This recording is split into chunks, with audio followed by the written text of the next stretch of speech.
से चली आ रही सतभक्ति की ऐसी धारा ऋषियों, मुनियों, देवताओं और त्रिदेवों ने भी जिसका भेद ना पाया। भक्ति तो सभी करते हैं।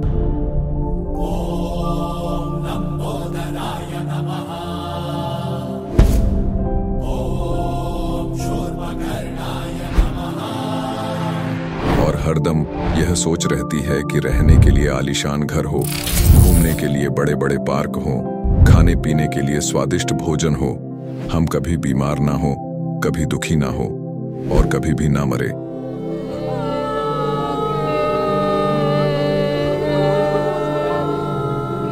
हरदम मौज मस्ती में रहे।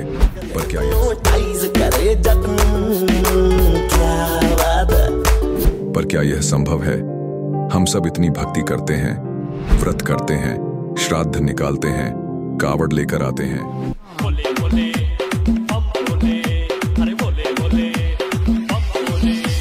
मंदिरों में जाकर मूर्ति पूजा करते हैं,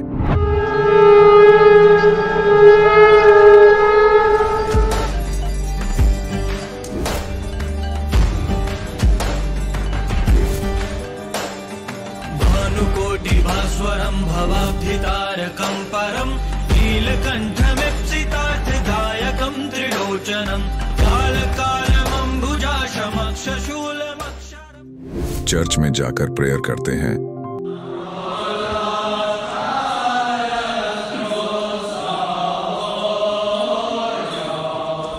मस्जिद में जाकर नमाज अदा करते हैं,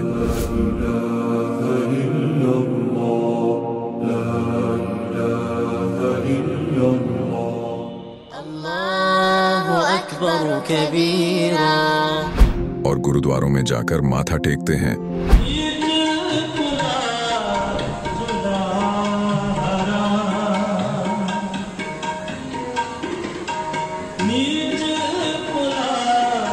फिर भी दुखी क्यों है? लेकिन क्या आप जानते हैं वो कौन सी भक्ति है? वो भक्ति जिसने मीरा को जहर से बचा लिया, ध्रुव और प्रहलाद की रक्षा की, अंधे को आंखें और बहरे को कान दिए, कोढ़ी को काया दी, दुखियों को सुखी जीवन दिया, मरने वाले को जीवन दान दिया और लाइलाज बीमारियों को दूर किया। जब संत रामपाल जी महाराज जी से दीक्षा ले ली थी, उसके बाद जब उनका कुछ विद इन मंथ कैंसर में राहत मिली। जैसे हम लोग परमात्मा का आदेश आया, हम लोग हॉस्पिटल गए और ऑपरेशन कराया। भगत जी 1 रुपया का भी दवाई माता जी को खाना नहीं पड़ा, और जो डॉक्टर कैंसर है बताते थे, वही डॉक्टर के मुख से हमने ये सुना भगत जी कि ये चमत्कार कैसे हो गया। तो हॉस्पिटल में दिखाया तो कैंसर घोषित कर दिया डॉक्टर ने यहाँ।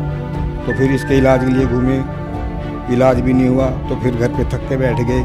कैंसर के लिए जिंदल हॉस्पिटल में रहा, उसके बाद सपड़ा हॉस्पिटल में रहा, उसके बाद जयपुर में दिखाया, उसमें कोई इलाज नहीं हुआ।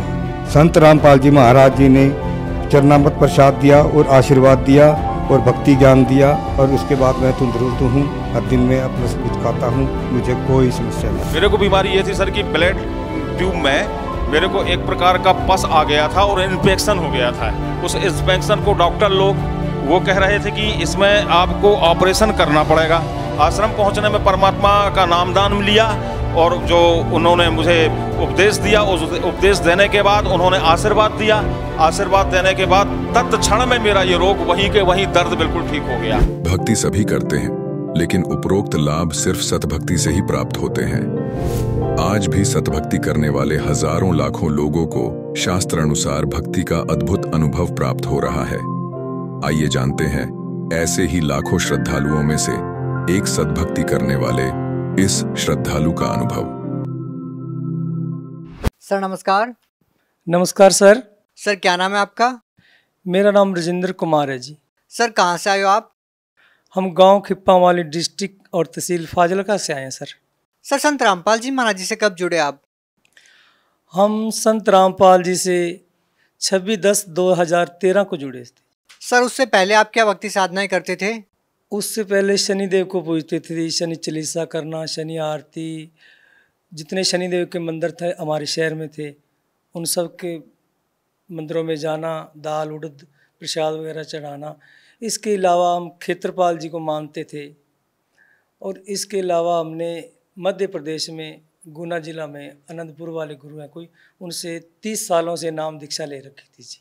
सर कौन से पंथ से है वो? वो आनंदपुर वालों ही बजते हैं जी। सर उन्होंने आपको क्या भक्ति साधनाएं दी? सोहंग दिया था जी। सर उनके द्वारा दी गई भक्ति को करने के बाद आपको क्या लाभ मिला? लाभ तो सर कोई नहीं मिला, नुकसान गिना सकता हूँ जी। सर क्या क्या नुकसान हुआ? मेरी माता जी जब से नाम लिया उन्होंने बचपन से ही, कम से कम ज़्यादा नहीं तो 1 बोरी दवाइयों की खा गए होंगे वो। ठीक है जी। हमारे घर में जो नशा कहीं नहीं होगा वो हमारे घर में नशा था जी। पोस्त हमारे घर में बिकता था जी। दारू हमारे घर में, नशे की गोली और मांस वगैरह जो सब गलत काम होते थे जी, वो हमारे गुरु जो कभी हमको रोकते नहीं थे भी आपने बीड़ी नहीं पीना या मांस नहीं खाना। बस वो कहते भक्ति करो जी, बाकी अपने आप परमात्मा ठीक करेंगे। सर भक्ति को करने से आपको कोई लाभ नहीं मिल रहा था, तो फिर आप संत रामपाल जी महाराज जी की शरण में क्यों आए? एक बार मैं पानी लेने गया था जी आरओ पे, वहाँ पे किसी संत रामपाल जी के भक्त ने मेरे को पैपलेट दिया जैसे, तो वो पैपलेट लेके उस पर लिखा हुआ था जी 7:30 से 8:30 बजे तक साधना चैनल पे संत रामपाल जी का सत्संग आता है जी। उसमें ये भी लिखा हुआ था भी हमसे भी देवी देवताओं की इतनी भक्ति करते हैं फिर भी दुखी क्यों है। तब मेरे मन में खटकी कि बात तो बिल्कुल सही है। जब संत रामपाल जी का सत्संग सुनना, उसके बाद पता चला भी जिनकी हम भक्ति कर रहे हैं वो पाप काट नहीं सकते। पाप तो सिर्फ एक कबीर साहब की भक्ति से, संत रामपाल जी से नाम लेके कट सकता है जी। तो हम रात को सत्संग सुना, सुबह सतलोक आश्रम बरवाला में पहुंच गए, वहाँ पर संत रामपाल जी से नाम उपदेश लिया। सर संत रामपाल जी महाराज जी के बारे में ये भी कहा जाता है कि वो अपने सत्संगों के अंदर देव देवताओं की निंदा करते हैं। सर क्या ये वाकई सच है? नहीं जी नहीं, वो कोई देवी देवताओं की निंदा नहीं करते। वो बाकायदा सही देवी देवताओं की जिनका हमारे शरीर में वास है, जिन्होंने हमको इस लोक में सुख देना है, उनकी सही तरीके से भक्ति करवाते हैं। जो दूसरे देवी देवता हैं जिनसे कोई लाभ मिल नहीं सकता, उनकी भक्ति के लिए रोकते हैं जी। सर संत रामपाल जी महाराज जी से नाम दीक्षा लेने के बाद, उनके द्वारा दी गई भक्ति को करने के बाद आपको क्या लाभ मिले? हमारी आर्थिक स्थिति बहुत खराब थी जी। कम से कम 6-7 लाख रुपया सिर पर कर्जा था और 2 हमारी दुकानें थी वो भी बिक गई। और किसी रिश्तेदार के पास हेल्प मांगने जाते थे तो वो कुछ हेल्प तो करते नहीं थे, उल्टा मजाक करते थे। धीरे धीरे ऐसी पोजीशन आ गई कि हमने जो कर्जा ले रखा था, खाली चेक पे हमने साइन करके दे रखे थे, वो हमको परेशान करने लगे। तो जो हम थोड़ी बहुत ही कमाई करते थे वो सब ब्याज में चली जाती थी। ऐसा समय आ गया कि हमको कोई माचिस भी उधार नहीं देता से। जो डब्बे रसोई में देखते थे, जो भी डब्बा वो खाली, चाय ख़त्म, खांड ख़त्म, आटा ख़त्म। और जिसके पास उधार लेने जाते थे वो कुछ भी नहीं देते थे। तो ऐसा दिल करता था कि कुछ जहर वगैरह खा के मर जाएं, या नहर में कूद जाएं, या कोई गाड़ी की ट्रेन के नीचे आ जाएं अपने आप, ना इन बच्चों को देखेंगे ना आत्मा दुखेगी। हमने सोचा वो पहले ही मुसीबत में है, अगर हमने भी कोई ऐसा कदम उठा लिया तो इनका पीछे से कौन होगा, तो ये परमात्मा मुझे कभी भी माफ़ नहीं करेंगे। और संत रामपाल जी से नाम लेते ही मेरी आर्थिक स्थिति ठीक हो गई। जो 6-7 लाख रुपया कर्जा था वो भी परमात्मा ने, संत रामपाल जी ने साफ़ करवा दिया। और हमारा मकान भी, जो मकान हमने बेचा था उससे भी बढ़िया मकान बनवा दिया। अब हमारे पास 3 मोटरसाइकिल और 1 कार है। और अब हमने 2-2.5 लाख रुपया हमने लोगों से लेना है जी। इसके अलावा जो मेरी पत्नी है उसको टाइफाइड 17 साल से नहीं जा रहा था जी। सभी डॉक्टरों को दिखाया, सभी जो भी, ठीक है जी, उनको भी संत रामपाल की शरण में आने से वो ठीक हो गया। उनकी एडी में दर्द रहता था जी, वो 2-4 कदम भी चल लेते थे उनकी एडी सूज जाती थी जी। अब वो कम से कम 4-4, 5-5 किलोमीटर तक सेवा पे जाते हैं, मान लो कि उनकी एडी कोई दर्द नहीं करती जी। इसके अलावा उनके पेट में रसोली थी, वो भी संत रामपाल जी की शरण में आने से सोली बिल्कुल ठीक है। अब इनको कोई तकलीफ़ नहीं है, बिल्कुल स्वस्थ है जी। इसके अलावा मेरा एक छोटा लड़का था जी, उसको पेशाब की प्रॉब्लम थी जी, बाथरूम की। 10 मिनट में 10 बार पेशाब करता था जी। सभी डॉक्टरों को दिखाया, मेरे को डॉक्टरों के नाम तो याद है नहीं जी, क्यों इतने ज़्यादा पढ़े लिखे तो है नहीं।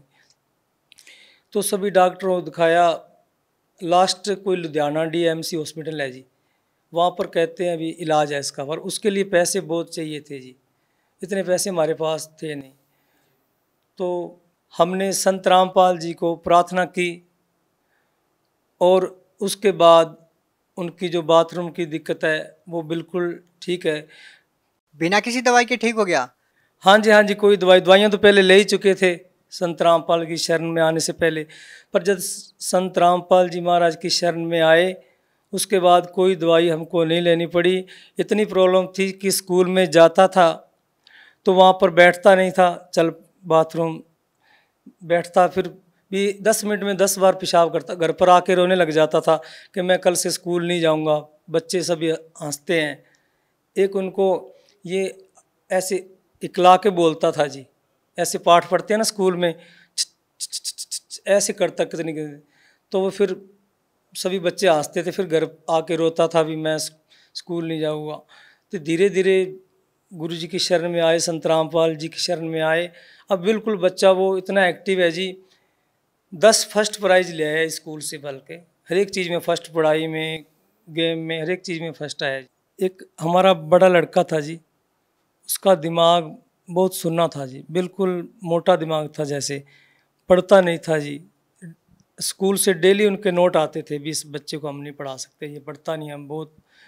वो बच्चा जी गुरु जी की, संत रामपाल जी की शरण में आने के बाद आज बहुत अच्छे तरीके से उसने पढ़ाई करके अच्छे नंबर लेके, पहले +2 करके फिर ITI करके अब रेलवे में ट्रेनिंग करके आए हैं। तो उनका भी नौकरी का पूरा चांस है। कहाँ हम इतना परेशान हुए थे भी इसको किसी को दे दें जिसके घर औलाद नहीं है, अभी कम से कम हमें तो परेशान नहीं करेगा जी।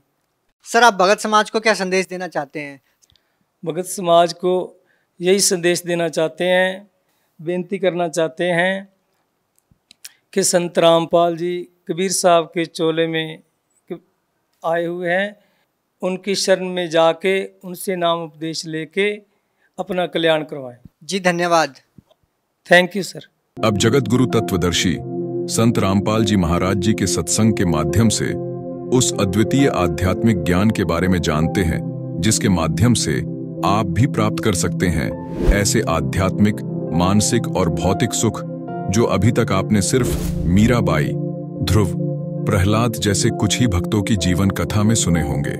अब सुनिए तत्वदर्शी संत के संग शास्त्र अनुकूल भक्ति सत्संग, ऐसा अद्वितीय आध्यात्मिक ज्ञान जिसका है सर्वधर्मों के पवित्र शास्त्रों में प्रमाण।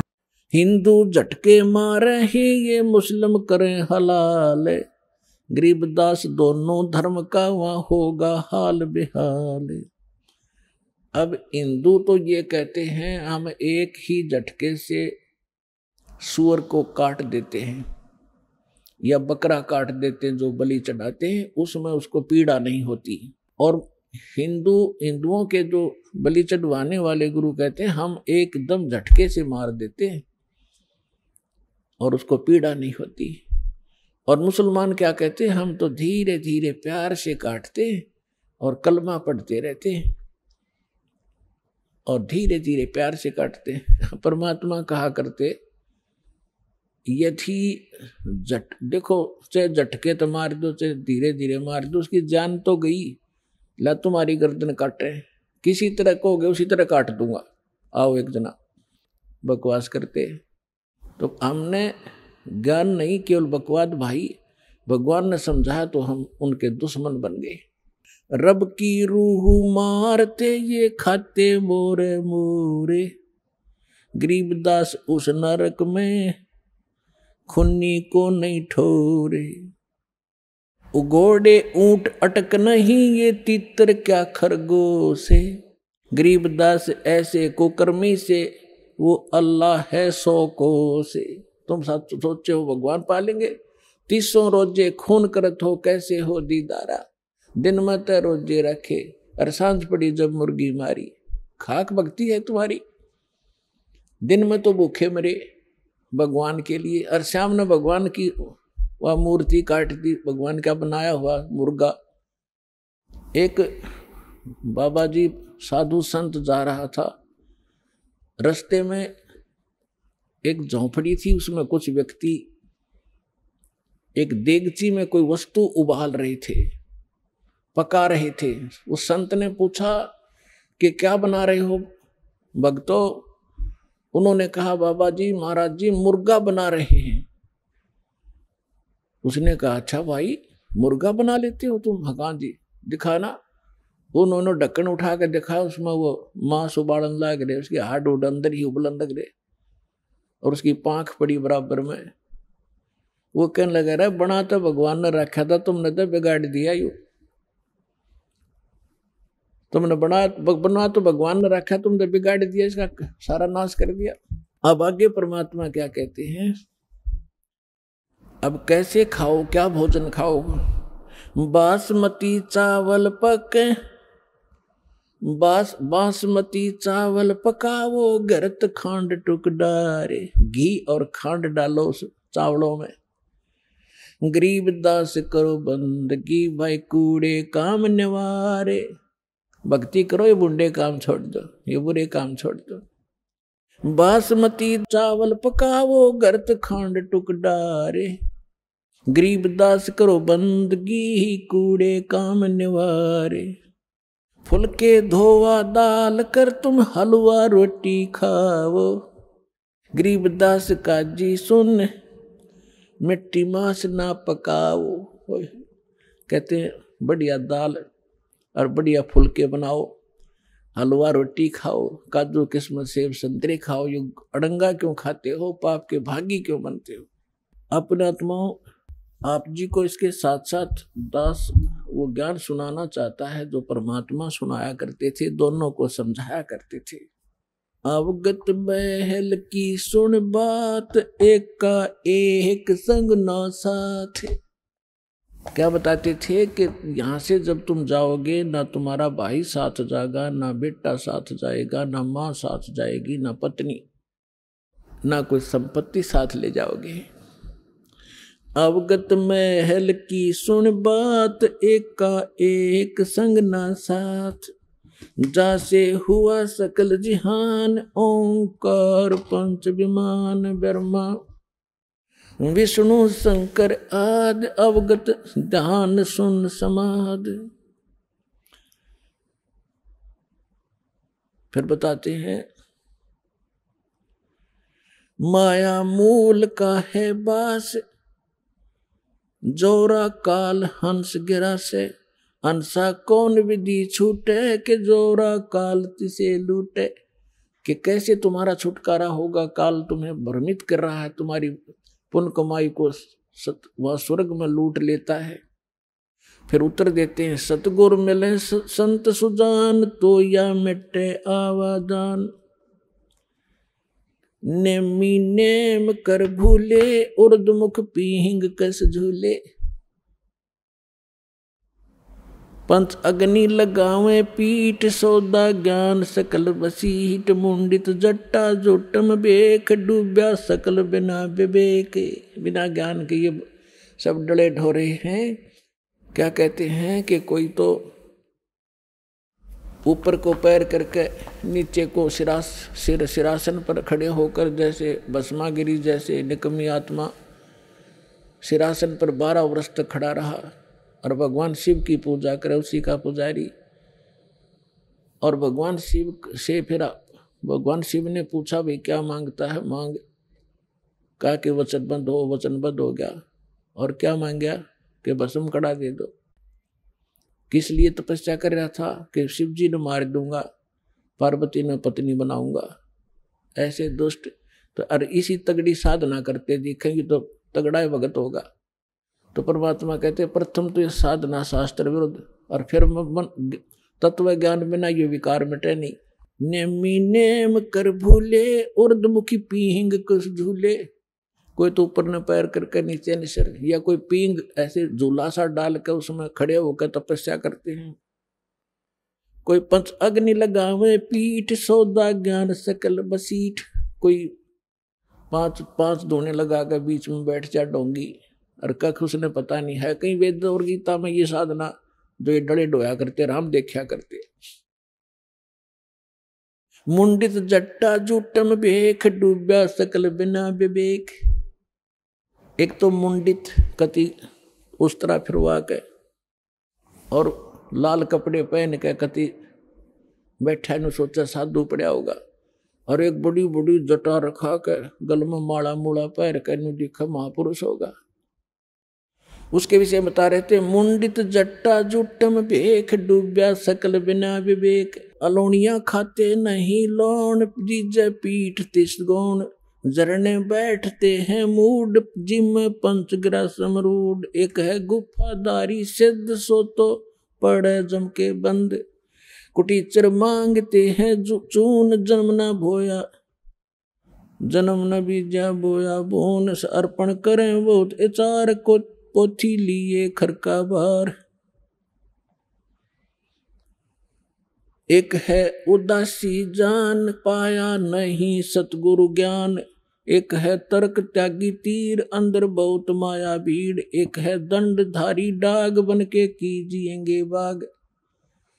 आपने देखे होंगे ये शंकराचार्य जैसे और वीर की परंपरा में एक वो रखते हैं, एक लाठी सी, उसने दंड बोलते हैं, दंड डंडा, और उसने इतना आदर से रखते हैं उस लठ ने, उसके ऊपर कपड़ा डालेंगे बहुत बढ़िया, और उसने कंधे पर रखेंगे, धरती में नहीं धरे बेइज्जती हो जाएगी। उस लठ ने दंड बोले, दंड उसको दंडी स्वामी कहते हैं। और जैसे कहीं स्नान करते हैं या खाना खाते हैं, या तो ऊपर रखेंगे किसी खुट्टी खाटी में बड़ी जचा के, या एक लिए खड़ा रहेगा दूसरा नहा लेगा उन लठा ने दोनों ने। तो परमात्मा कहती है भक्ति का मार्ग इनका।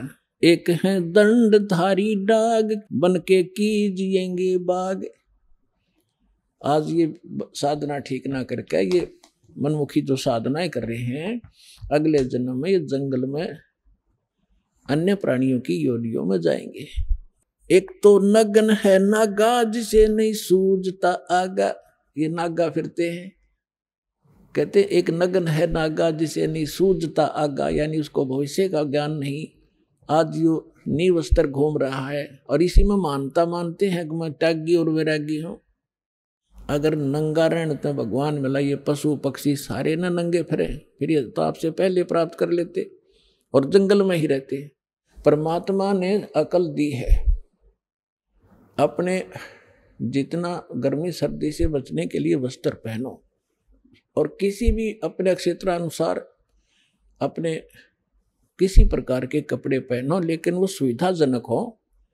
अब जैसे आजकल देखा ये जीन की पैंट पहने लड़की भी लड़के भी, और उसने पैर के आड़ा सत्संग में आ जाए, वो बैठ नहीं सकते, उनको अलाउड नहीं यहाँ पर पैर के आना।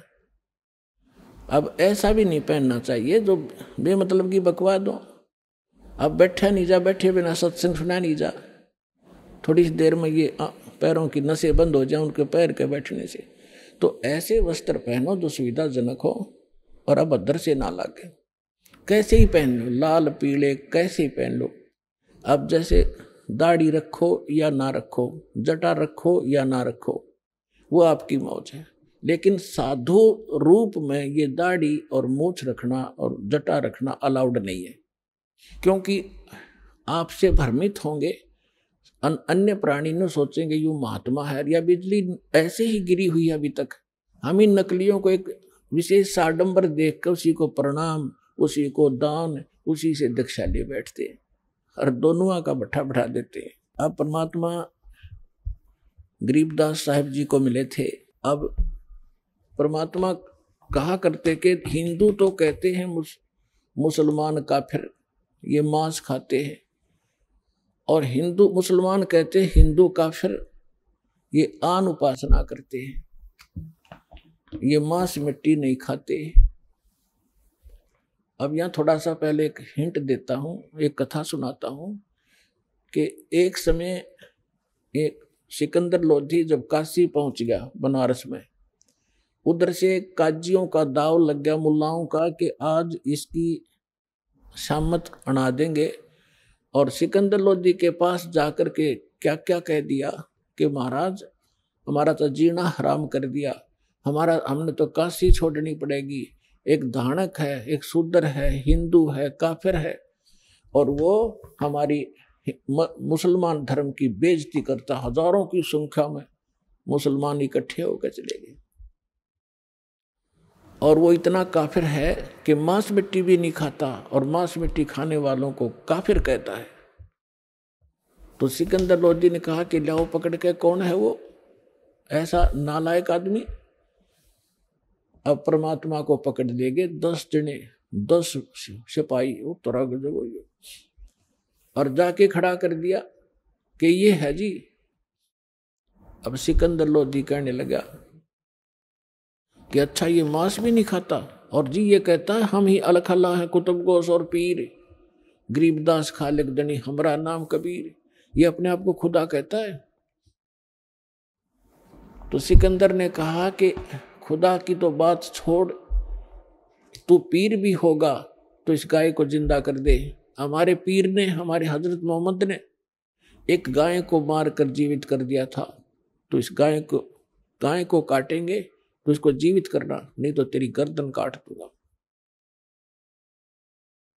अब सिकंदर लोधी थोड़ा सा बुद्धिमान था कि भी हो सकता, जब इतना कॉन्फिडेंस से ये कह रहा है कदे संत हो और तू नाजायज दुखी कर दे, तेरे को श्राप दे दे। तो पहले उसने परीक्षार्थ से गाय काट दी बड़ी सभा में, और गाय गर्भवती थी। अब मां बेटे के 4 टुकड़े हो गए। तो यहां परमात्मा ने कहा था गाय अपनी अम्मा है, इस पर छुरी ना बा, गरीबदास की दूध ने सभी आत्म खा। अरे निकम्यो, यह गाय ना मुसलमान को मना करती दूध से, ना हिंदू को। और मुसलमानों तुम इसे एक दिन काट के इसको फारिग कर देते हो, इसका दूध पियो, 10 साल तक दूध पियाओ, तुम्हारे को घी खिलावे। परमात्मा कह हित की बात हम मानना करते अहित की। कहते कहें भली मानना बुरी, यह परीक्षा नीच आत्मा की यह परीक्षा होती है, उसके भले की को उल्टा पड़ेगा। तो परमात्मा से कहा सिकंदर लोधी ने कि उठ कबीर, अब करके दिखा इस गाय को जीवित। अब परमात्मा खड़े हुए और उठ के एक थपकी मारी गाय के, एक मारी बच्चे के एक टुकड़े के। अब दोनों गाय भी जीवित जुड़ गई और बच्चा भी जुड़ गया, दोनों खड़े हो गए एकदम फटाक से। और परमात्मा ने ला के बच्चा और दूध का बाल्टी ठोक दी और दर दिया, ठीक है अग्नि को मैं दूध पी लो, इसने क्यों खाओ इस मांस ने। बोलो सतगुरुदेव।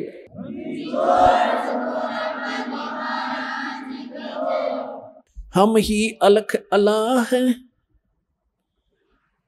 अब जिस समय सिकंदर लोधी ने पूछा, साहा सिकंदर कह गए काजी पटक कुरान, गरीबदास जुल है दी पर इब हो है खेचा तान।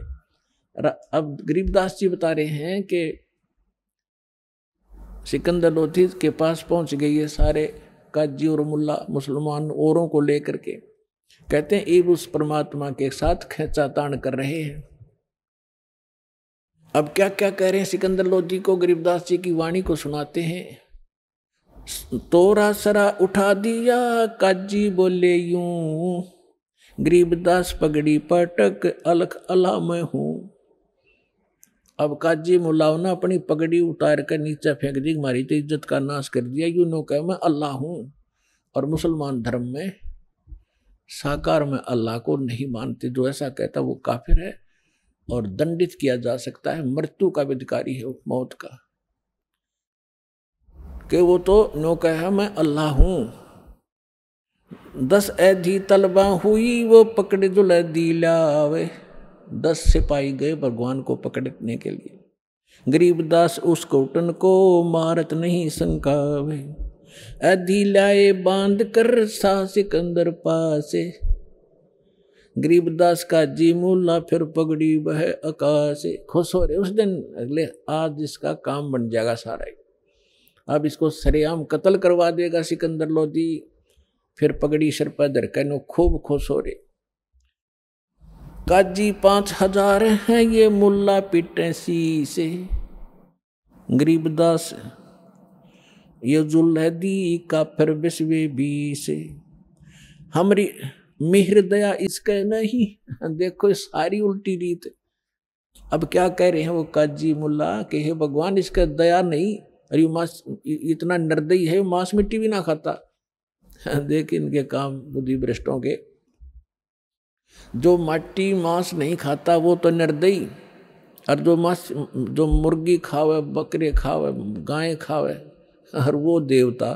मेहर दया इसके नहीं ये मिट्टी मांस न खाए। गरीबदास मांस पकावो और मोमन ले वो बुलाए। इन्होंने क्या स्कीम बनाई थी कि आज इसको मांस खुआवाएंगे और गाय का खिलाएंगे, और नहीं तो इसकी गर्दन काट देंगे। ये तैयारी कर रहे थे। तेरा गजब हो। मोमन भी पकड़े गए संग कबीरा माए। कबीर साहब के मुंह बोले माता पिता नीरू नीमा को भी पकड़ लाए।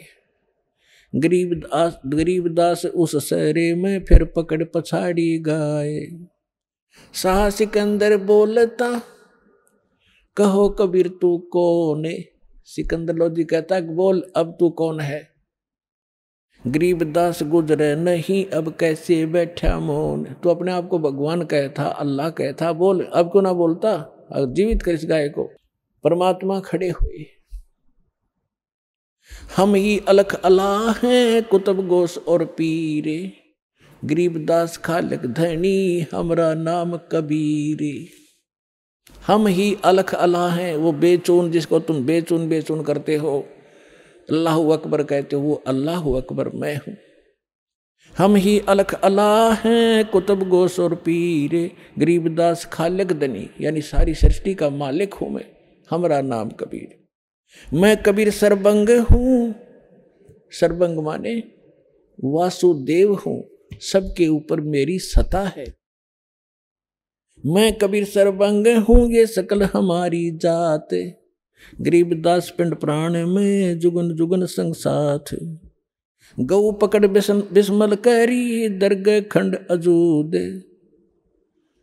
वह गाय गर्भवती गाय को काट के टुकड़े न्यारे न्यारे कर दिए 4। गरीबदास उस गऊ का फिर पीवे जुल्हा दूध। जीवित किया दोनों माँ बेटों को और ला के नीचे बच्चा और दूध की बाल्टी भर दी। चुटकी तारी थाप दी गऊ जवाई बेगे। तुरंत जीवित कर दी दोनों को। गरीबदास दूध जन लगी दूध भरी ता देगे। शाह सिकंदर देख कर यो पर्चा प्रथम भया। शाह सिकंदर पास गरीबदास काजी मुल्ला वहाँ होगे बहुत उदास। ले तेनू पकड़ के गाजी ने मार डालेगा, हमारा रोड़ा निकल जाएगा। और शाह सिकंदर ने उस सिकंदर लोधी ने चरण पकड़ लिए। परमात्मा ऐसे खड़े हैं और उनको इतना एक तेजों में स्वरूप दिखा जो आसमान तक अड़ा हुआ था, शीश आकाश में मालिक का। सिकंदर लोधी देख के अल्लाह का स्वरूप सामने खड़ा, चरणों में गिर गया, दंडवत प्रणाम करी मुकुट समेत दिल्ली के बादशाह ने। शाह सिकंदर देखे करे बहुत बड़े मुस्कीन। गरीबदास गत शेर की वहाँ थर के दोनों दीन। खड़े रहे जो खम्ब गति शाह सिकंदर लौटे। परमात्मा खड़े हैं दृढ़ होकर और सिकंदर लोधी दंडवत प्रणाम कर रहा है। अब फिर परमात्मा कहते हैं अगरम मगरम छाड़ दो तुम मान हमारी सीख। गरीबदास कैसा से बंक डगर है लीक। काजी मुल्ला उठ गए शाह कदम जदली ने। गरीबदास उस जुल्हैदी का ना कोई सरवर की ने। अब क्या बताते हैं कि जब सिकंदर लोधी ने परमात्मा के चरण ले लिए तो वो सारे चले गए। जादूगर है, इसने राजा को भी अपने कंट्रोल में कर लिया। तो पुण्यात्माओं,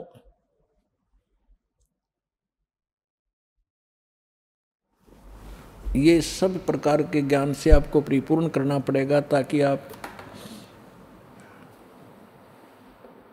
परमात्मा की महिमा और उसके साथ साथ साधना कौन सी ठीक है, कौन सी नहीं करनी चाहिए, किन किन ने कैसी की और परमात्मा हमारे लिए किस लिए आते हैं, वो सबसे परिचित हों। अब परमात्मा कहा करते कि भाई काफिर ना हिंदू हैं ना मुसलमान हैं। कौन है वो काफिर? काफिर बोध सुनो रे भाई, दोहु दीन बिचराम खुदाई। अब परमात्मा कहते हैं काफिर कौन होते हैं, चाहे वो हिंदू हैं या मुसलमान या कोई धर्म के लोग हैं, व्यक्ति हैं जो ऐसी गलतियां करते हैं, वो काफिर हैं। कौन? काफिर जो माता दे गाली, वह काफिर जो खेलें सारी।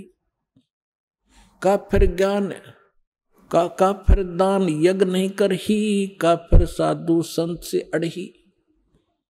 वो काफिर हैं जो माँ को गाली देते हैं, वो काफिर हैं जो साली के साथ बकवाद करते हैं, काफिर वो हैं जो दान यज्ञ नहीं करते, और वो काफिर हैं जो संतों के साथ बकवाद करते हैं। काफिर तीर्थ व्रत उठावे, सतवादी जन नाम लोलावे। वो काफिर हैं जो तीर्थों पे जाते हैं और व्रत आदि करते हैं। व्रत हिंदू भी करते हैं, मुसलमान भी रोजे व्रत को ही कहते हैं। काफिर तीर्थ व्रत उठावे, सतवादी जन नाम लोलावे। जो सही सतवादी, सत्य के ज्ञान को समझने वाले, वो केवल नाम पर ही आधारित होते हैं। काफिर पिता वचन उल्टाई, इतने काफिर दोजक जाही। जो पिता के वचन को उलटते हैं, पिता के वचन को नहीं मानते हैं, वो काफिर होते हैं।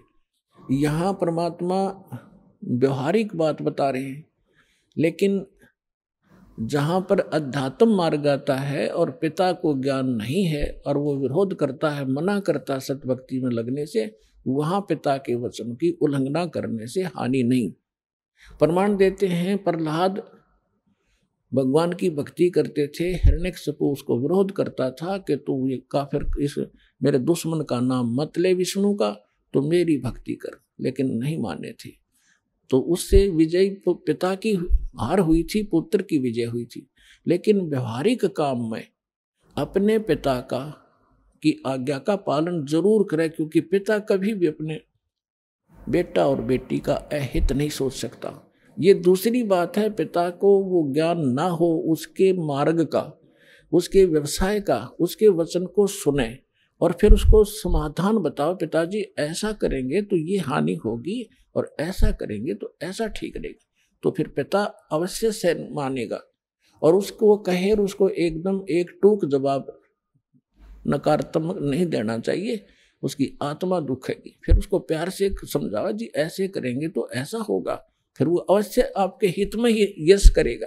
वे काफिर जो बड़बड़ बोले, काफिर कहो घाट जो तोले। बड़बड़ बोले, ये ज्ञान किसी ने है नहीं, अटपट पूरी आरती सुना देंगे, कोई दोहे सुना देंगे, श्लोक घोट रखे हैं, पता नहीं कितनी वाणी सुना देंगे।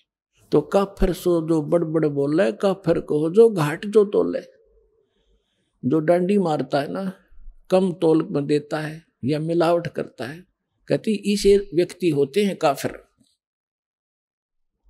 वह काफिर ने हत्या रखें, वो काफिर पर दारा तक। जो ब्याज लेते हैं वो काफिर होते हैं। पुण्यात्माओं, परमात्मा की मर्यादाओं से आप परिचित हो। परमात्मा के मार्ग में आने के बाद हमारी आंखों का जो अज्ञान वाली आंखों का मोतिया बिंद था वो साफ हो गया। उसके बाद हमें दूर तक दिखाई देने लगा। प्रारंभ में जब हमने इस मार्ग को प्रारंभ किया, हमने एक जीप फाइनेंस कराई थी। हमारे भक्त जीप फाइनेंस कराने के लिए फाइनेंसर के पास गए रोहतक। तो उसका एक भाई जज स्वयं वो फाइनेंसर का मतलब है ब्याज पर पैसे दिया करता, प्राइवेट फाइनेंसर था। तो जैसे तैसे उसे हमने जीप ली। फिर हमारे भक्त जहाँ भी जाते हैं वो समझाने की चेष्टा करते हैं। कई बार उसके पिताजी बैठे मिल जाते थे उसके वहाँ पर जब किस्त भरने जाते थे, तो जिक्र चलता था कि हम भी भक्त हैं, तो वो भी कहा करता हम भी भक्त हैं, हम भगवान शिव के, विष्णु जी के भक्त हैं, माता के भक्त हैं, हम भी भक्ति करते हैं। हमारे भक्त समझाया करते जी ये साधना ठीक नहीं, आप हमारे गुरु जी से दीक्षा लो। वो कहने वाह भाई वाह, आज जो सुख मेरे घर में है ना किसी के पास नहीं। एक बेटा जज लगा है, बेटे की पत्नी जज आई है लगी है, और एक पुत्र ये फाइनेंस का काम करता, आज मेरे जैसा सुखी नहीं।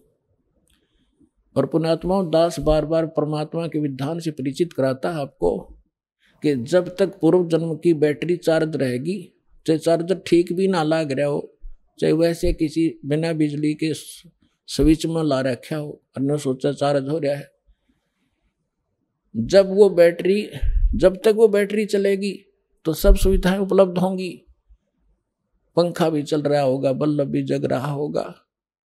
और जब वो बैटरी खत्म हो जाएगी, वह डिस्चार्ज होएगी, एकदम सारी सुविधा समाप्त हो जाएंगी।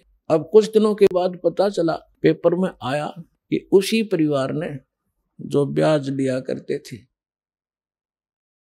और ब्याज भी 10-11%, थोड़ा को नहीं। अब ब्याज लिया कर क्या हुआ कि पेपर में क्या आई, समाचार मिला कि एक जज, एक फाइनेंसर और जवाहरलाल नेहरू कैनाल में डूब कर मर गए। भक्तों को पता चला, वो भी शोक व्यक्त करने गए, क्योंकि हमारी किस्त कास्ट पूरी होली थी, फिर वो जान पहचान सीध की हो रही थी। तब पता चला कि उसमें उन्होंने कोई धार्मिक अनुष्ठान कराया था, कोई गुरु बुला के,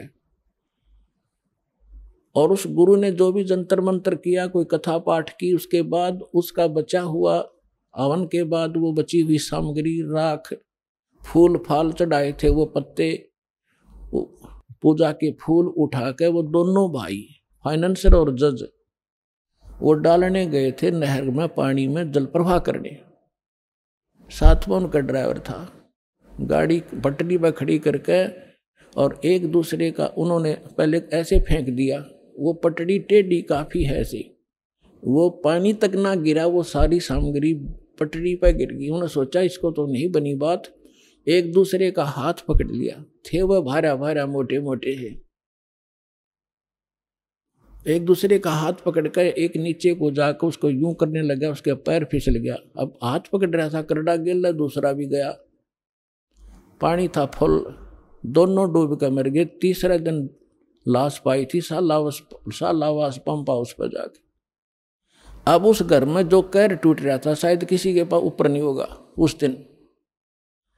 तो पुण्यात्माओं, यो काल रोल मार रहा अपनी, अब सतर्क हो जाओ, आपके पास समाधान है और सच्चा ज्ञान है, पूर्ण भगवान है।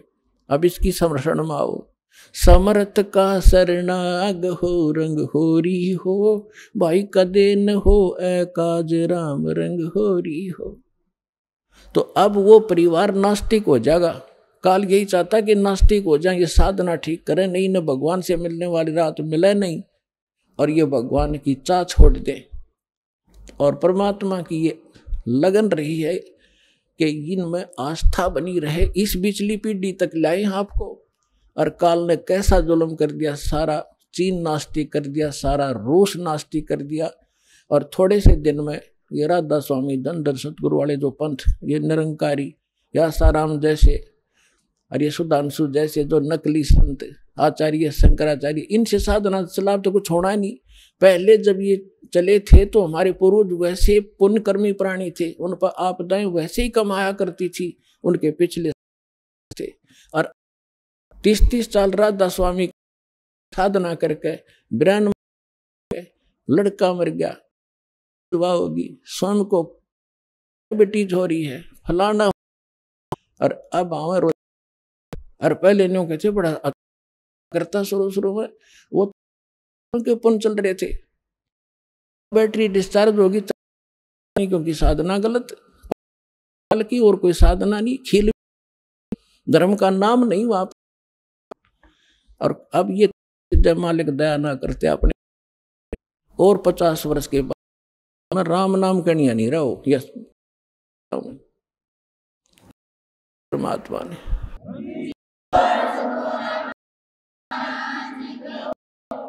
वह काफर रखें, वो काफर दारा तक, काफिर सवाल सुखन, काफिर प्रीत तोड़े।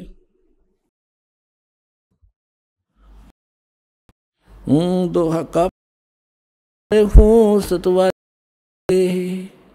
गरीब युग पड़े काफिर, वह काफिर जो मारे, वह काफिर जो बन, वह लगते हैं।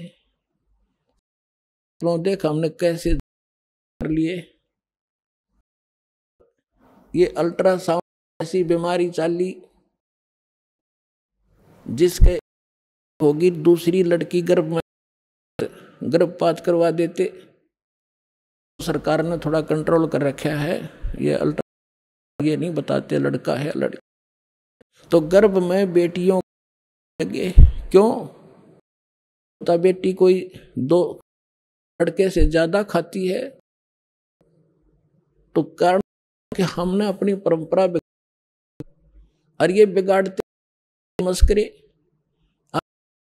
फिल्मों के अंदर बरात दिखाते हैं और उसमें फिल्म में बनावटी बकवास है खाते हैं और 1 किलोमीटर तो तू करने वाले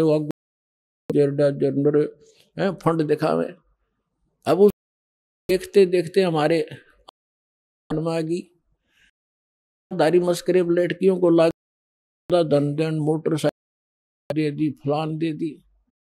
की बेटी उसने आवे अपनी माँ ने अकवा फलाने की बेटी ना लेगी है, फिर अपने पति थे अक बेटी ऐसे वो। अब पिता कोई बालक समझता है मेरी बेटी, तो ना चाहते हुए उसने मल्टी करनी पड़े, चाहे कैसे भी हो वो पूरे करने लग गए। अब गरीब मारा गया लड़की के, फिर लड़का हो गया, फिर यूपी लिया नया मुकदमा, फिर कुआ पूजना। ये भगवान माथा मारे कुएं में पड़ के मरोगे। ये सारी बकवाद हमने बना ली। अब इन परंपराओं को हटाएंगे, बने है इन बकवाद बना पड़ेगा। परमात्मा में हम हल्के सकते हैं, सफर में और ज्यादा चलना चाहे कभी नहीं चल सके। तो इसलिए वो काफिर जो और वो काफिर बनखंड जा रहे, पर जो कन्या मारे वो बनखंड जा रहे, पर जो नार हिताई जो तोड़े बाही वो काफिर है, नीच है। जो वह काफिर जो अंतर, वह काफिर जो मंदिर जाए, वह काफिर जो देवल जाती, देवल माने मंदिर में माथा फोड़न जावे, टिकरी नहीं जाती। जो सच्चा पता नहीं इन जिसने मूर्ख तरह तुम लग रहे हो, तो वो काफिर देवल जाते, मंदिर जाते हैं और कोई आन उपासना को पूछते हैं। वह काफिर जावे हैं, वो काफिर दो कहते हैं। जब सत्संग आपने देखा माता के जागरण में, वो गाने वाला भी नाचे, सुनने वाले भी नो करे, तो कहते हैं जहां पर है वो काफिर होती नहीं होती। वह जो शीश हलावे, जो डाक, वह काफिर जो करे, काफिर जिन नहीं सब, काफिर जो बकरे खाई नहीं माही। यानी जैसे आप भक्त आते हैं यहाँ पर, जो भक्तों के लिए सुविधा के लिए काफिर हैं। जैसे गीता अध्याय नंबर 3 के नंबर 10 से लेकर 15 के जो व्यक्ति उनको जैसा भी संस्कार में धन दिया है, तो धर्म नहीं करता तो वो ही खाता है परमात्मा का। वह काफिर जो मारे हाली देते हैं उस जैसा। वैसे तो मृत्यु किसी की कर दो, लेकिन शेष जुल्म नहीं करने चाहिए। काफिर जो खेती चो, काफिर जो मारे मोरम। अब देखो 250-300 वर्ष पहले गरीबदास ये कहा था कि जो मोर, वैसे तो किसी भी पक्षी को चाहिए, लेकिन जैसे सिर्फ देते हैं, कोई हिंसक जानवर है, घातक हो रहा है, वो को मार दिया जा सकता है। जैसे सर्प बचने की पोजीशन में है तो उस पाप नहीं है। और बेमतलब वो जैसे शिकार खेलने वाले पूज हमको पूजे देई दास हलावे जो गरीबदास सा है हद का फर है। तोड़े बनज व्यवहार का फिर जो चोरी। अब जैसे किसी से आप करते हो, किसी लेन देन करते और उसमें जो हेरा फेर समय पर लेन देन है तो वो भी काफिर होते हैं। झूठ कपट बोल के ना इतने नहीं दिए, इतने थे। काफिर आन देव को मान, फिर गुड़ को दूध है साने, जो गुड़ और इकट्ठा वो भी है। काफिर अनरुचि खाई, काफिर जो बोले साई, जो अंडा फोड़े का सूर गऊ को तोड़े। वह काफिर अंडा खाते हैं या सूर किसी को भी खाते मारते हैं।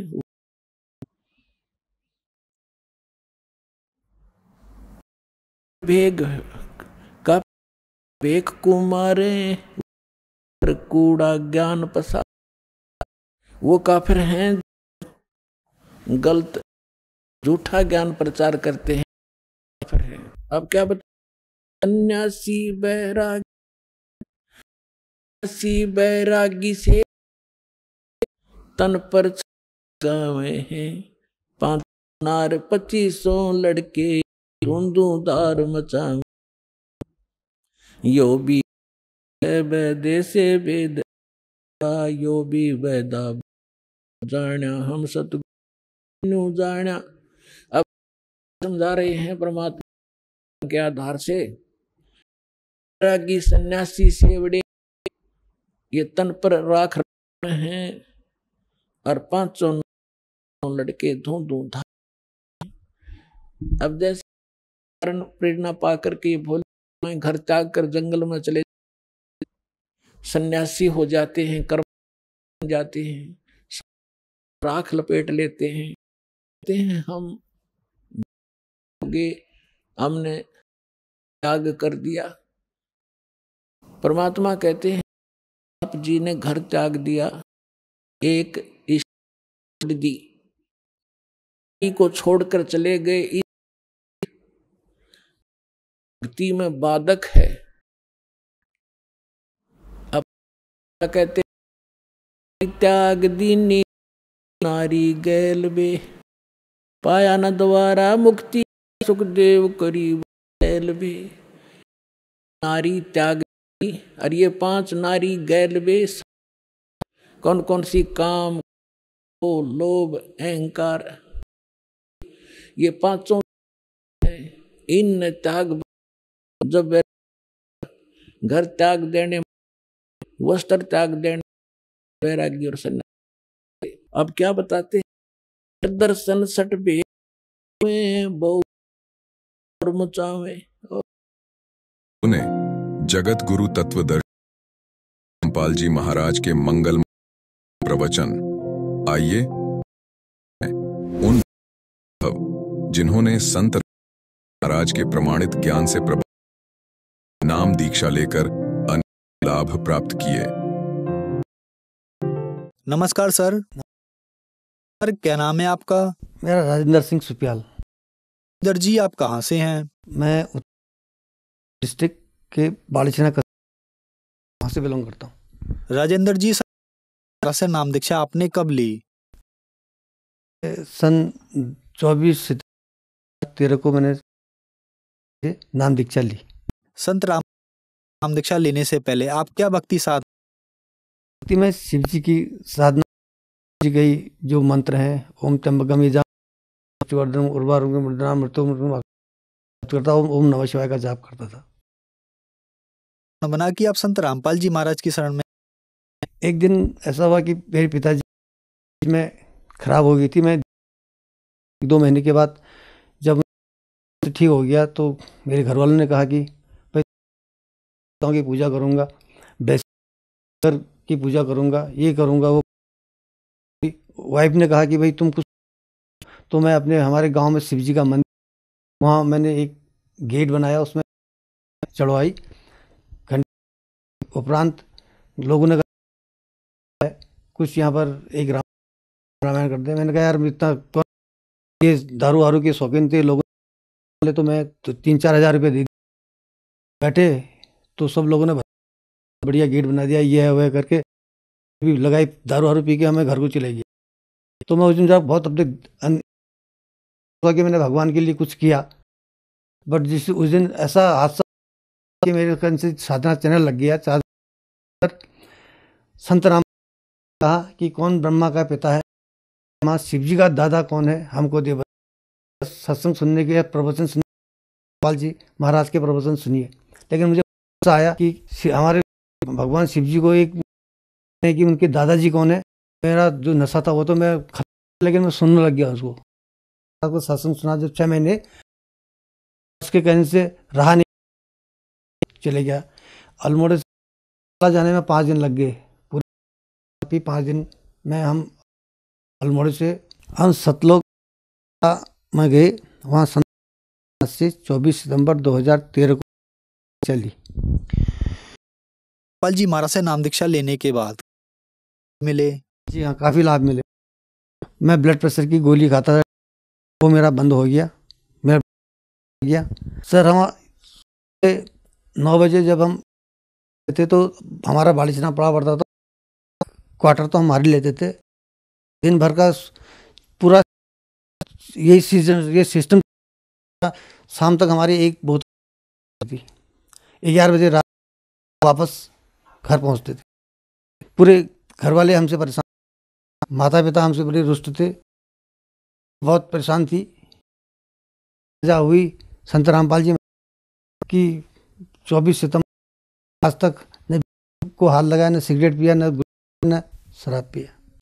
रामपाल जी महाराज से नाम दीक्षा आपको बहुत सारे लाभ मिले, तो जो दर्शक आज रहे हैं और वो भी संत रामपाल जी महाराज हैं तो कैसे ले सकते हैं? आज पूरे हिंदुस्तान में जो है जितने भी हमारे स्टेट के हर केंद्र खुले हैं, टीवी में कि उसमें आश्रम का नंबर, और आप जो भी नंबरों पर फोन करके जो भी भगत आत्मा जगत आत्मा नाम, तो उसमें उन नंबरों में कॉल नाम दीक्षा ले सकते हैं। सच्चा